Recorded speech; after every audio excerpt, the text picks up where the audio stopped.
আল্লাহর হাবিবের ইন্তেকালের পরে সাহাবায়ে কেরাম চিন্তিত, খুবই কান্না জড়িত। ছোট্ট একটা গাঠুরি বেঁধে বেলাল আসছে, হযরত আবু বকরের সামনে দাঁড়ায় বলে, আবু বকর বিদায় দাও, মদিনায় আর থাকবো না। কেন রে বেলাল, কি জন্য মদিনায় থাকবে না? কিসের অভাব, কিসের কষ্ট? কেউ কি তোমাকে ব্যথা দিয়েছে, না তোমাকে মেরেছে, নাকি তোমার কোনো অভাব আছে? বলো, বাইতুল মাল থেকে মাসিক বেতন দিয়ে দিব। বেলাল বলে, আবু বকর রে, আমার যে অভাব, কোনদিন কি সেই অভাব পুরা করে দিতে পারবা? বলো রে বেলাল, তোমার কিসের অভাব? বলে, আবু বকর, আমি আজান দিলে নবী নামাজে আসতো। বলো, এখন আজান দিলে কি নবী নামাজে আসবে? আবু বকর বলতেছে, বেলাল রে, তুমি কি নবীরে ভালোবাসো, আমরা কি ভালোবাসি না? বেলাল বলে, আবু বকর, তুমিও ভালোবাসো, আমিও ভালোবাসি। শোনো গো আবু বকর, তোমরা নবীজি রওজা শরীফ দেখলে সহ্য করতে পারো? আমি বেলাল যখন আজান দিয়ে নবী রওজা শরীফের দিকে তাকাই, আমার কলিজা গুলি ফেটে ফেটে আসে। আমি বরদাস্ত করতে পারি না, সহ্য করতে পারি না। মদিনাতে দাঁড়ায় থাকবে, দুই রকমের হাজি পাবে। যখন 7 নম্বর গেট দিয়ে বাবু সালাম দিয়ে হাজিরা ঢুকে সালাম দিতে দিতে যায়, কিছু নবীর পাগল আছে, রওজার সবুজ মিনারা দেখলে চোখ বেয়ে বেয়ে পানি আসে।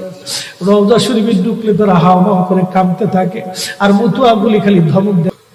আল্লাহর হাবিবের রওজা শরীফ দেখে আমি সহ্য করতে পারি না রে আবু বকর, বিদায় দাও, আমি চলে যাব। চলে গেলেন নবীর পাগল। সিরিয়ার দামেস্কে যাওয়ার পরে কিছুদিন পরে নবীজি স্বপ্ন দেখায়, কিরে বেলাল, এটা কেমন জুলুম, কতদিন হলো তোমার কণ্ঠের আজান শুনি না। বেলাল রে, তোর কি মন চায় না আমি নবীর জিয়ারতে আসতে? বেলাল আয়, আমি নবীর জিয়ারতে আয় রে বেলাল আয়, কতদিন হলো তোমার কণ্ঠের আজান শুনি না। স্বপ্ন যখন নবীজি দেখাইছে, এ মুসলমান, হযরতে বেলাল সুদূর সিরিয়ার দামেস্ক থেকে পাগলের মতো দৌড়াইলেন, পাগলের মতো ছুটে আসলেন। যখন মদিনাতে আসলেন, তখন তাহাজ্জুদের সময় চলতেছিল। তাহাজ্জুদের সময় চলার সময় হযরত বেলাল রাদিয়াল্লাহু আনহু কাঠের জালি দিয়ে তখন রওজা শরীফ ঘিরে রাখা ছিল। ওই জালির পাশে বসে বসে জালির সঙ্গে মাথা ঠেকাইয়া নবীর পাগল বসে বসে গুনগুন গুনগুন করে কাঁদে আর বলে, হুজুর, আপনি আসতে বলেছিলেন, গোলাম এসে হাজির হয়েছে। নবী গো, আজান দিতে বলেছেন, আমি আজান দিলে আপনি আগে নামাজে আসতেন, এখন আজান দিলে কি নবী আপনি নামাজে আসবেন? হুজুর, এখন আজান দিলে কি আপনি নবী নামাজে আসবেন? নতুন মুয়াজ্জিন আসছে আজান দেওয়ার জন্য, এসে দেখে নবীর মুয়াজ্জিন বেলাল কাঁদে। ডাক দেখে মদিনাবাসী, শুনছো, নবীর মুয়াজ্জিন ফিরে এসেছে, বেলাল আসছে, বেলাল ফিরে আসছে।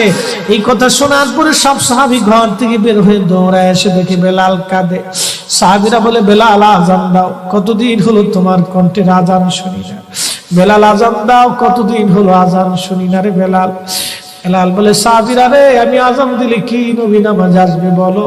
সালমান ফারসি রাদিয়াল্লাহু আনহু ডাক দেখে, সাহাবীরা, আমাদের কথায় বেলাল আজান দিবে না, তোমরা যাও দেখো হাসান আর হুসাইন দুইজন ঘরের মধ্যে আছে। ইমাম হাসান হুসাইন রাদিয়াল্লাহু আনহুমা যদি বলে, তাহলে বেলাল অবশ্যই আজান দিবে। সালমান ফারসির পরামর্শে সাহাবীরা দৌড়ায় গেলেন।